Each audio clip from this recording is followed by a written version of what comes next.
تعرف على موعد وصول بن رمضان لمصر وتقديمه الرسمي في هذا الفيديو، لكن قبل هذا إذا كنت من جماهير القلعة الحمراء فاشترك في القناة ليوصلك كل جديد.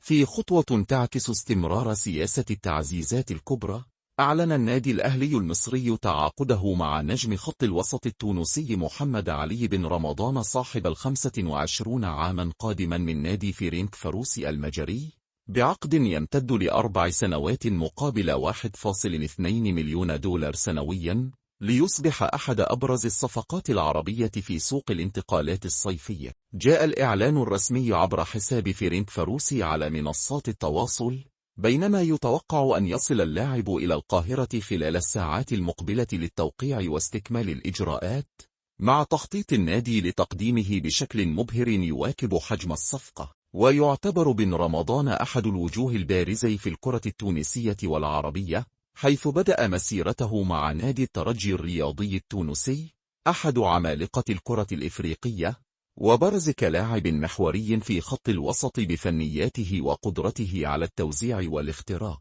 انتقل في صفقة ملفتة عام 2022 إلى الدوري المجري مع فيرنكفاروسي، حيث أثبت جدارته في البطولات الأوروبية، ليصبح عنصرا أساسيا في تشكيلة فريقه، كما حجز مكانه في المنتخب التونسي. وتأتي صفقة بن رمضان كاستكمال لسياسة النادي في جذب النجوم العرب والأفارقة، خاصة بعد خبر التعاقد مع المصري أحمد سيد زيزو من نادي الزمالك المصري. وينظر إلى التعاقد مع التونسي كخطوة ذكية لتعويض الفراغ التكتيكي في وسط الملعب، خاصة مع احتياج الأهلي لخبرات قادرة على المنافسة في البطولات الإفريقية والدوريات المحلية. من الناحية المالية، تعد الصفقة استثمارا بامتياز، حيث يصل إجمالي قيمة العقد إلى 4.8 مليون دولار خلال ال4 سنوات، ما يؤكد رغبة الأهلي في المنافسة مع الأندية العربية الكبرى في سوق الانتقالات.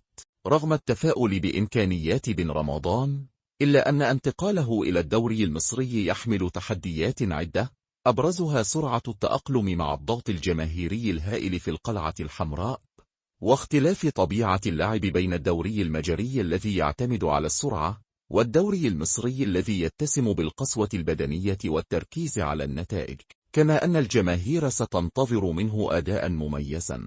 وفقا لمصادر مقربة من الملف، فإن بعثة إدارية من الأهلي عملت لأسابيع على إقناع إدارة فيرنكفاروسي بالتنازل عن لاعبهم، الذي كان يعتبر ركيزة من ركائز فريقه في الدوري والمشاركات الأوروبية. وبعد مفاوضات مكثفة، وافق النادي المجري على الصفقة، مع حصوله على نسبة من أي بيع مستقبلي للاعب.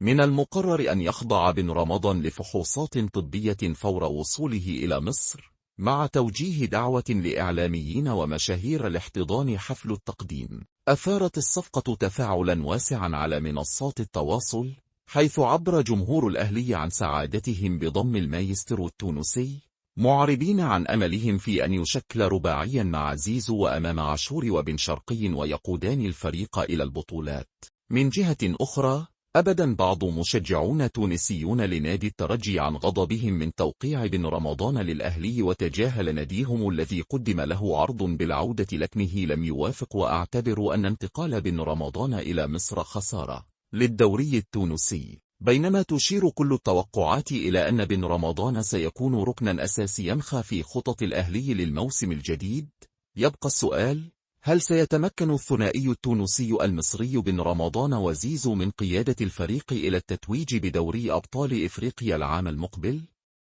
الإجابة قد تبدأ بتفاصيل حفل التقديم، لكن نهايتها ستكتب على أرض الملعب، حيث التاريخ لا يذكر إلا الألقاب.